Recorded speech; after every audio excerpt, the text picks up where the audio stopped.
Oke teman-teman, pada kesempatan kali ini kita akan mencoba memahami sedikit banyaknya tentang birokrasi, karena birokrasi sendiri merupakan suatu elemen penting dalam kehidupan bermasyarakat maupun kehidupan bernegara.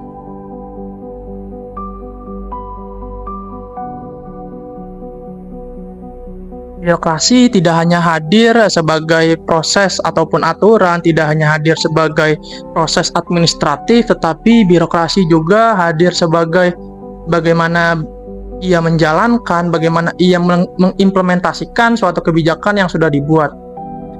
Sebagai salah satu upaya kita untuk mendalami birokrasi, pada kesempatan kali ini kita mencoba mendalami sedikit banyaknya tentang birokrasi pada lembaga pemerintah, yaitu Komisi Pemilihan Umum Daerah Jakarta Barat.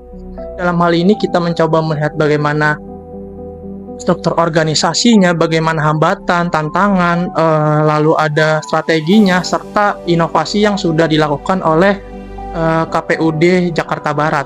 Nah, diharapkan melalui wawancara kita kali ini pada para penonton yang sudah melihat dari video kami dapat memberikan gambaran secara luas terkait bagaimana birokrasi yang sudah dilakukan oleh Komisi Pemilihan Umum Jakarta Barat. Pertama-tama kami dari UPN FJ mengucapkan terima kasih kepada KPU Jakarta Barat karena telah bersedia untuk menerima kami hari ini. Jadi seperti yang kita semua ketahui, KPU atau Komisi Pemilihan Umum merupakan salah satu lembaga negara yang memiliki peran penting dalam penyelenggaraan pemilu.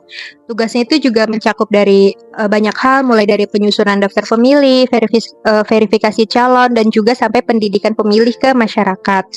Mungkin sebelum kita mulai masuk ke wawancaranya, alangkah baiknya kalau kita saling berkenalan dulu. Dimulai dari saya, nama saya Sabrina Rahmawati dari jurusan Ilmu Politik. Nama saya Muhammad Ali Fardan, saya juga dari Ilmu Politik UPN Veteran Jakarta. Ya, boleh dari Ibu mulai perkenalan ya. Pertama-tama kami mengucapkan terima kasih atas kehadiran adik-adik mahasiswa dari UPN Veteran Jakarta di kantor KPU Kota Jakarta Barat. Ini merupakan kesempatan yang luar biasa, kami bisa bersinergi dengan teman-teman mahasiswa dalam menyelesaikan proyek tugas mahasiswa dalam mata kuliah Birokrasi Politik. Ya, saya ingin memperkenalkan, saya Enang Istianti, Ketua KPU Kota Jakarta Barat. Di samping saya ada Bu Fitri sebagai Kasubag SDM dan Parmas. Lalu di samping saya ada Pak Fajrin. Pak Fajrin membawahi divisi SDM dan Parmas, dan di ujung ada Pak Obed yang membawahi divisi Hukum dan Pengawasan. Nah, di KPU itu di tingkat kota berlaku untuk seluruh wilayah di Indonesia. Untuk tingkat KPU kota ada 5 orang komisioner, untuk di tingkat provinsi ada 7, begitu juga di KPU RI ada 7. Nah, setiap orang itu membawahi divisi yang berbeda-beda dan bertanggung jawab terhadap terselenggaranya setiap tugas tupoksi di bawah divisinya masing-masing. Selanjutnya di sini ada unsur sekretariat yang lagi nyate di belakang tuh, kelihatan di jendela. Jadi di sini selain kami berlima komisioner, ada unsur sekretariat seperti Ibu Fitri ini yang dikepalai oleh kepala sekretariat. Di sini namanya Pak Adnal. Ya. Mungkin kita mulai langsung ke pertanyaan wawancaranya aja kali ya. Dari yang paling pertama itu tentang struktur organisasi yang ada di KPU itu seperti bagaimana ya Bu, di KPU Jakarta Barat ini struktur organisasinya? Ya, seperti tadi sudah disampaikan, nanti mungkin bisa kita berikan data ya Bu Fitri ya, struktur organisasi KPU khususnya di wilayah Kota Jakarta Barat. Jadi di sini terbagi ada sekretariat dan ada komisioner. Jadi sekretariat itu dikepalai oleh kepala sekretariat yaitu Pak Adnal, dan di bawahnya ada Kasubag. Kasubag di sini ada 4. Nah, 4 Kasubag ini membawahi, di bawahnya ada jajaran staf. Ada yang sudah menjadi ASN, ada yang masih CPNS ya, baru itu Bang. CPNS, dan juga ada P3K yang baru saja mendapatkan SK. Nah, selain itu ada kami kami berlima, yaitu sebagai komisioner yang mengampu divisi dan membuat kebijakan-kebijakan terkait penyelenggaraan pemilu di wilayah Kota Jakarta Barat. Untuk strukturnya nanti akan diberikan file oleh Bu Fitri ya. Kemudian untuk peran dan fungsi dari utama nih dari KPU Jakarta Barat dalam penyelenggaraan pemilu bagaimana, Bu? Sama seperti seluruh KPU di Indonesia, KPU RI, KPU Provinsi DKI Jakarta, dan juga KPU Kota di DKI Jakarta maupun di wilayah lainnya di Indonesia, tugas KPU adalah menyelenggarakan pemilihan umum dan pemilihan kepala daerah yang sesuai dengan asas pemilu, yaitu langsung, umum, bebas, rahasia, jujur, dan adil. Kita melaksanakan sesuai dengan prinsip-prinsip pemilu, yaitu mandiri, transparan, dan sebagainya. Di mana dalam melakukan pekerjaan ini kami bersinergi dengan unsur-unsur stakeholder pemerintah daerah. Kalau di sini berarti dengan pemerintah Kota Jakarta Barat. Jadi dengan Pak Wali Kota, dengan Dandim, dengan Kapolres, Kejaksaan, dan semua kepala dinas lainnya. Tadi Ibu sempat menjelaskan bahwa dalam menyelenggarakan pemilu itu ada pemilu yang jujur dan juga adil. Nah, bagaimana nih KPU Jakarta Barat bisa memastikan bahwa pemilu yang dilaksanakan itu netral dan juga transparan?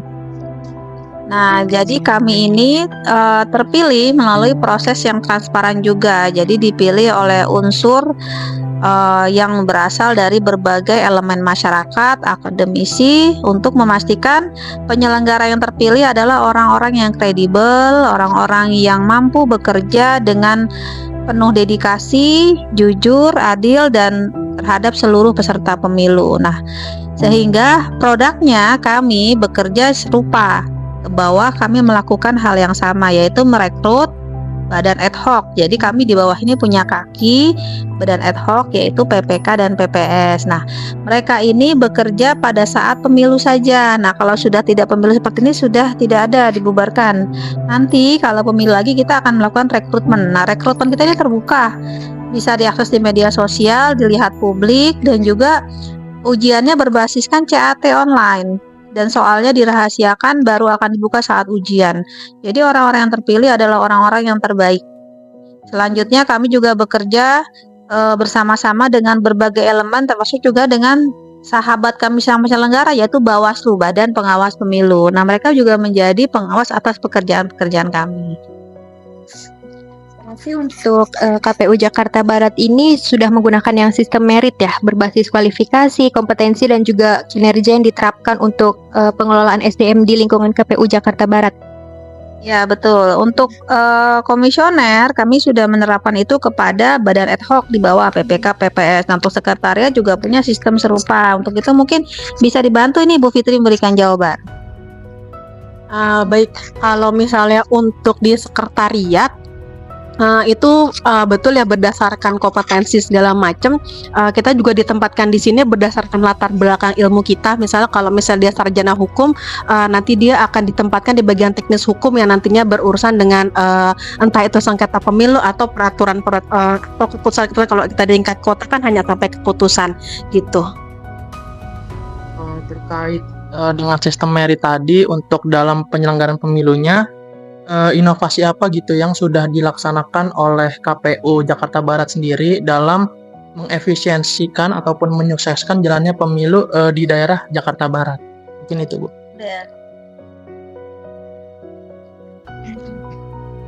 Kembali lagi tadi kan, jadi kami ini kan punya kaki pada saat, artinya efisiensinya tuh pada saat apa, jadi kita memang direkrut ini badan ad hoc ini pada saat pemilu itu ada, jadi nggak serta-merta kayak PPS ataupun PPK di tingkat kecamatan atau kelurahan ini direkrut terus-terusan, enggak. Misalnya selama 5 tahun, full 5 tahun, enggak. Jadi pada saat pemilu, dia pun direkrut pada saat pemilu itu aja. Nanti setelah itu selesai pemilu dibubarkan. Nah, nanti pada saat pilkada, nah ini akan direkrut kembali. Nah, biasanya kami melakukan, memang ini agak susah gampang ya, kami melakukan perekrutan untuk PPK PPS ini. Karena memang tidak sedikit. Di mana DPT yang ada di Jakarta Barat ini adalah nomor 2 terbesar di DKI Jakarta setelah Jakarta Timur, kurang lebih hampir 1,9 juta orang DPT-nya seperti itu. Nah, artinya dengan DPT yang besar tentunya TPS yang kita miliki pun juga cukup besar. Seperti contoh di 2024 kemarin pada saat pemilu kita hampir kurang lebih 7.169 TPS. Nah, artinya ini kan rekrutmen untuk PPK dan PPS ini kan jumlahnya ini kan cukup banyak, terutama pada PPS-nya. PPS ini seleksi ini berjumlah 7 orang. Artinya apa?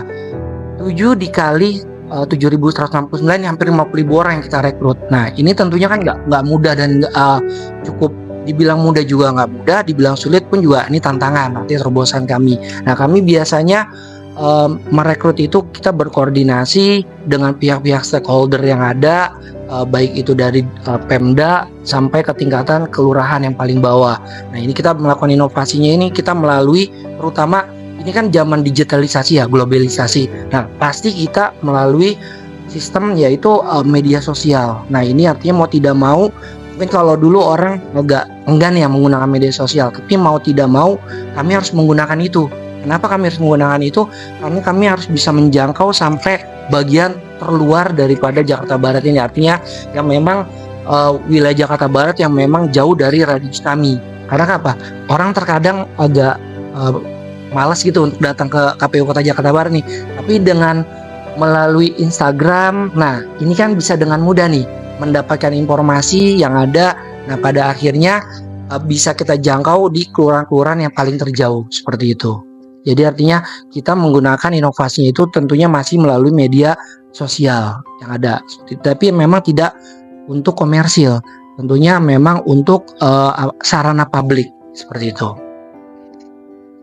Selain inovasi itu kan kita juga ada inovasi lain di bidang hukum dan dibilang pemutakhiran data pemilih. Nah, ini baru aja hadir Pak Subro.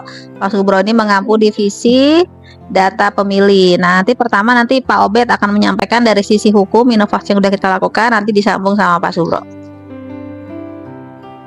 Ya, baik. Jadi inovasinya kemarin kan ada perekrutan PPK, PPS, badan ad hoc lah, termasuk KPPS-nya juga. Jadi ketika kami merekrut, sistem CAT itu kan menyaring berdasarkan kompetensi di komputer CAT-nya itu. Kemudian ada tahapan lagi, yaitu kita melakukan inovasi yaitu membuat tanggapan masyarakat. Misalnya kita buka untuk 3 kali kebutuhan, misalnya PPK itu 5 orang, berarti kita mewawancarai 15 orang dan kita umumkan di publik untuk tanggapan masyarakat terkait bagaimana track record dari calon PPK ataupun PPS ini. Gitu. Jadi ketika itu dibuka tanggapan masyarakat, kami memudahkan kami untuk melakukan wawancara kepada calon PPK PPS. Artinya kita tidak hanya melihat dari sisi kompetensi, tetapi juga sisi track record tentang bagaimana kondisi mereka di masyarakat, apakah ada permasalahan atau memang sudah baik untuk bisa menjadi calon penyelenggara pemilu di tingkat kecamatan dan kelurahan gitu.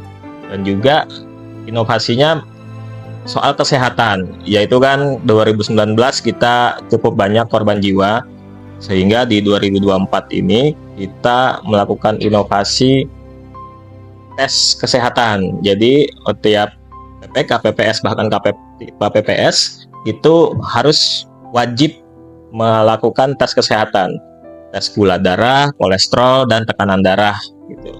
Juga ada batasan umur, ya, diutamakan di bawah 55 tahun supaya ada tidak terjadi korban jiwa, dan memang efektif inovasi tersebut yang dilakukan oleh KPU sehingga 2024 ini minim korban jiwa dibanding sebelumnya 2019. Begitu Bu Ketua.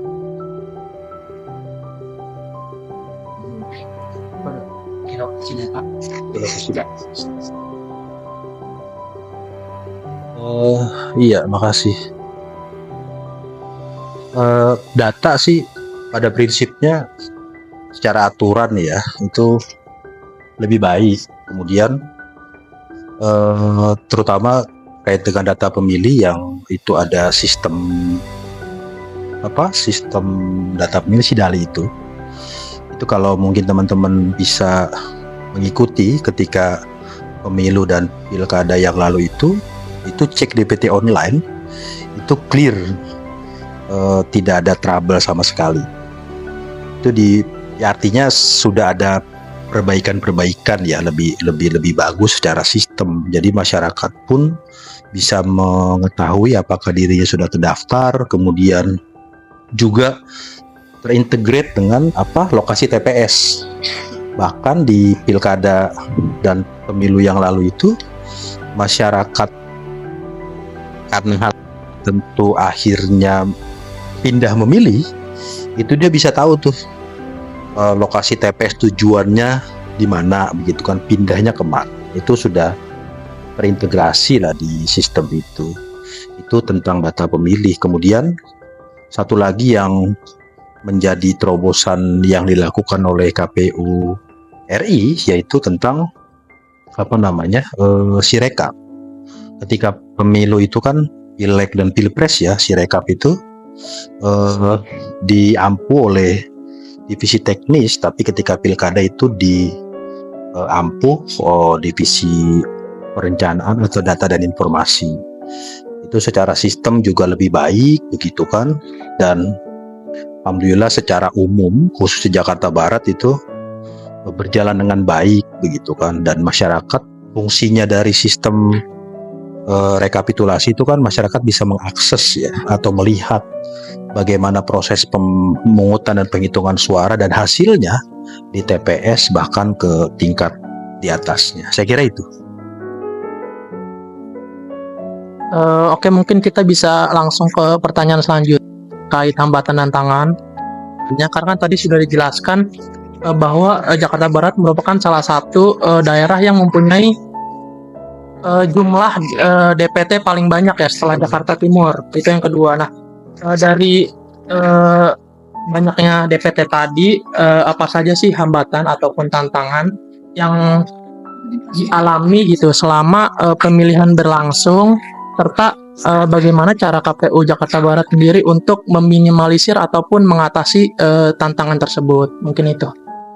Ya, hambatan dan tantangannya memang cukup banyak ya. Pertama adalah penduduk DKI Jakarta yang sangat mobile. Cepat sekali perubahan domisili, ditambah kemarin banyak juga penggusuran atau merapikan ya. Jadi banyak wilayah yang dirapikan di DKI Jakarta maupun kena bencana, mulai dari ada bencana seperti kebakaran maupun kemudian karena memang tidak menempati lahan yang bukan miliknya, sehingga banyak yang digusur. Nah, dalam proses penggusuran itu kan mereka juga berpindah domisili dan berganti KTP, sehingga kita juga harus melakukan pemutakhiran data pemilihnya. Yang kedua tantangannya adalah masih banyaknya pemilih mungkin yang belum aware atau belum memahami atau belum sadar bahwa pemilu ini akan berlangsung tanggal berapa, sehingga mereka ini tidak segera mengecek apakah mereka sudah masuk dalam DPT atau belum. Walaupun kita sudah woro-woro bagi yang belum agar segera memeriksakan datanya di kantor PPS yang ada di kelurahan maupun kantor PPK di kecamatan. Tantangan lainnya juga adalah memang tahapan itu sangat sempit sekali waktunya. Kalau zaman sebelumnya kampanye itu sampai 200 sekian hari, kemarin tuh hanya 75 hari. Kemudian juga tantangan dari sisi logistik, karena kita sedang masuk musim penghujan kemarin pas pemilu, sehingga kita sangat berhati-hati mengelola logistik, jangan sampai kena hujan yang juga ada rayap. Jadi kalau musim penghujan kadang-kadang tantangan berikutnya pasca hujan adalah rayap. Nah, kemudian kita melakukan berbagai usaha, mulai dari melakukan fumigasi, penyemprotan agar tidak ada rayap, lalu juga memasang palet. Palet itu jadi supaya logistik tidak langsung bersentuhan dengan lantai. Karena pengelolaan logistik di wilayah yang sangat padat penduduknya itu sangat sulit. Jakarta Barat ini ada kelurahan namanya Kapuk. Kapuk itu adalah kelurahan terpadat dunia akhirat. Katanya kalau di akhirat ada pemilu, Kapuk akan jadi yang paling padat. Saking padatnya, itu adalah butuh penanganan karena dia tempat penyimpanannya kan mereka disatukan di kecamatan itu kan terbatas ruangannya. Nah, segala keterbatasan itu tidak menghalangi kita semua untuk melakukan yang terbaik. Nah, dari teman-teman divisi lain juga ada tantangan yang berbeda. Mungkin dari nanti divisi SDM silakan dan disusul yang lainnya. Sebenarnya kalau dari SDM tadi sudah disinggung oleh Bang Obed, yaitu perihal permasalahan yang korban jiwa. Nah, jadi tadi sudah disinggung, jadi kami melakukan mitigasi dengan cara pada saat perekrutan kita memperkuat dari permasalahan syarat dan persyaratannya, yaitu khususnya untuk surat kesehatannya. Nah, karena pada tahun 2019 itu korban jiwa khususnya di Jakarta Barat itu cukup besar, artinya di DKI Jakarta hampir belasan, kurang lebih 12 ke atas lah kurang lebih yang wafat pada saat itu. Nah, artinya apa? Karena satu nyawa itu kan sangat berarti. Nah, ini kami melakukan di 2024 ini, alhamdulillah pada saat pemilu itu kita dapat menekan korban jiwa walaupun masih ada, memang belum zero ya, artinya belum nol, tapi kami sudah bisa menekan di angka kurang lebih 3 orang kalau nggak salah. Nah, ini kami sudah bisa menekan, dan pada akhirnya pada saat pilkada pun juga kami bisa menekan kurang lebih 1 orang yang meninggal. Itu artinya apa? Tetap walaupun 1 orang ini kan sangat berarti nyawa ini. Jadi artinya ke depannya insya Allah kami akan terus melakukan perbaikan yang pada akhirnya tidak ada korban jiwa sama sekali, seperti itu. Nah, akhirnya kita melakukan penguatan yaitu dalam hal perekrutmennya khususnya dari segi kesehatan. Nah, tadi kan juga Bang Obed sudah menyinggung bahwasanya umur maksimal itu memang 55 tahun. Walaupun tidak menjamin orang zaman sekarang ini kan di bawah 55 ini dalam keadaan sehat walafiat, tapi paling tidak standarisasi manusia ini kan di umur 55 ke bawah ini kan masih relatif lebih energik lah, seperti itu. Nah, sementara dari segi masyarakat kita kan lebih banyak ke gula darah, tekanan darah. Nah, inilah kenapa sih kita pakai 3 ini, karena memang pemicu daripada kesehatan ini kan dari 3 unsur ini, kolesterol, tekanan darah, dan juga gula darah. Nah, artinya kita menekan ini, dan ini pun juga nggak hanya sekadar formalitas, tapi memang benar-benar kita tekankan. Jadi artinya kalau memang ada orang yang melampaui daripada itu, tetap kita akan reject. Artinya kita tidak menerima. Kenapa? Kita tidak mau menanggung resiko. Artinya apa? Nyawa ini lebih penting daripada apapun. Itu yang terjadi di di pilkada dalam perekrutan PPK, PPS dan juga KPPS, seperti itu. Dan dari hukum bisa dilanjutkan. Baik, iya. Tadi sudah dari SDM. Kalau dari sisi hukum, namanya ini kontestasi pemilihan ya, ada pasti peserta-peserta, baik itu partai, caleg, maupun dari perseorangan di DPD atau bahkan di gubernur kemarin di pilkada, pasti ada keberatan soal hasil penghitungan suara. Tetapi semua keberatan-keberatan itu sudah kami buatkan mekanismenya, keberatannya. Jadi di Sirekap yang tadi disampaikan oleh Pak Sugro, di pilkada itu kita sudah melakukan rekapitulasi 100%. Jadi itu sarana untuk kita bisa memitigasi atau mencegah adanya keberatan-keberatan. Nah, kita akan melakukan sanding data di situ. Jadi semua TPS di Jakarta Barat kita sediakan datanya. Hasil penghitungan di setiap TPS kita sediakan datanya. Jadi kalau ada keberatan, kita sanding data sehingga keberatan itu sudah disalurkan melalui mekanisme-mekanisme yang ada, sehingga kita bisa meminimalisir adanya sengketa ataupun konflik ke depannya. Jadi itu juga yang dilakukan di hukum dan pengawasan dalam melakukan tugasnya gitu. Ini suaranya nggak keluar ya? Maksudnya Iya, paling tadi sudah disinggung sedikit oleh ketua bahwa ya kan pemilu ini kan ada yang namanya peserta dan pemilih ya. Nah, pemilih ini yang bisa menentukan siapa yang akan terpilih nanti. Itu kan tentu ada persyaratannya. Nah, itu yang saya kira juga butuh kerjasama yang baik antara penyelenggara dan masyarakat secara umum. Penyelenggara harus bisa memastikan semua pemilih atau semua warga negara Indonesia yang memenuhi syarat terdaftar sebagai pemilih dan menginformasikan itu secara masif. Masyarakat pun bisa lebih aware begitu jika dirinya tidak terdaftar. Itu pertama. Yang kedua terkait dengan pelayanan pemilih untuk menggunakan hak pilihnya. Di beberapa momen pemilu itu terjadi bahwa masyarakat yang tidak mengurus layanan pindah memilih tapi memaksa ingin menggunakan hak pilih di TPS yang padahal bukan TPS yang bersangkutan. Itu ada beberapa kejadian, tapi kita bisa tangani itu.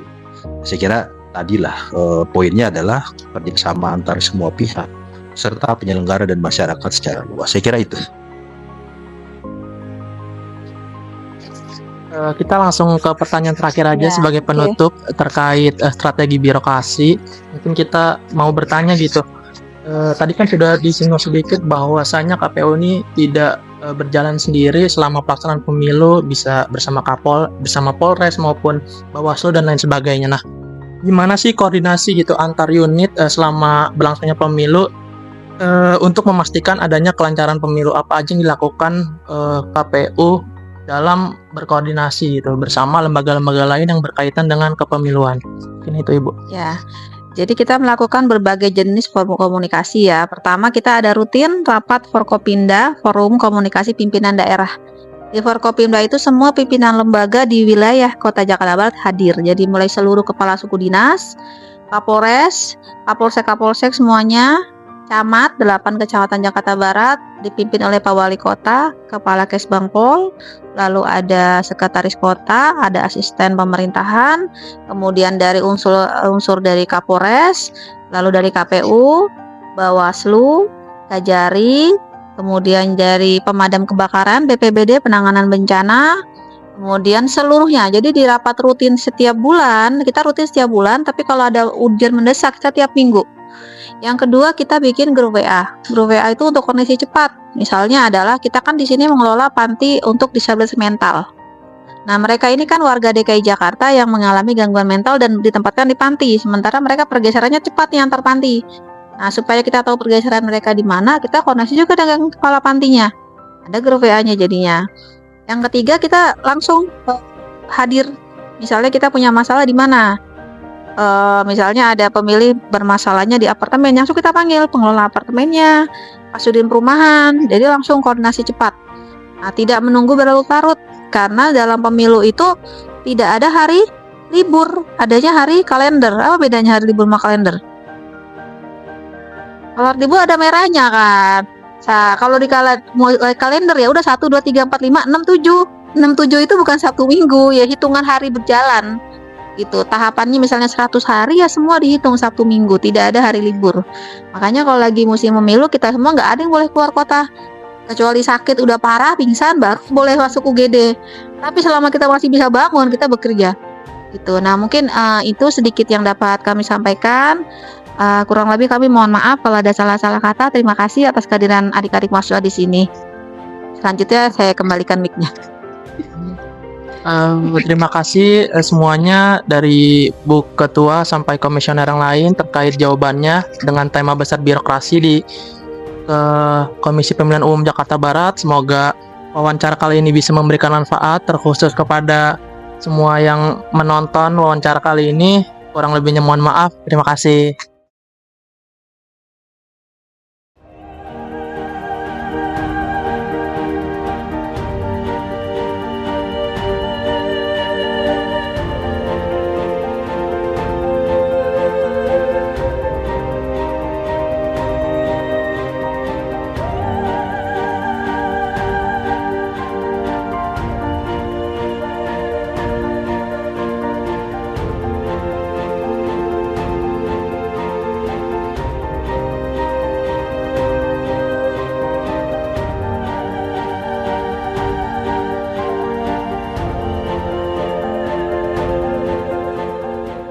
Demikian video yang kita buat terkait bagaimana itu birokrasi. Secara garis besarnya, birokrasi pada lembaga KPUD Jakarta Timur itu terlihat seperti birokrasi yang pada biasanya yang sudah menerapkan sistem merit pada sistem CAT-nya misalkan. Nah, dalam hal ini itu juga sejalan dengan definisi ahli, salah satunya Hegel. Dia menjelaskan bahwa birokrasi merupakan sebuah unit yang menjembatani antara kepentingan masyarakat dengan kepentingan pemerintah. Hal itulah yang sudah dilakukan oleh KPU Jakarta Timur. Secara simpelnya merupakan lembaga yang melayani pelayanan publik terkhusus pada kepemiluan. Demikian video yang sudah kita buat terkait birokrasi secara tema besarnya. Kurang lebihnya mohon maaf. Terima kasih.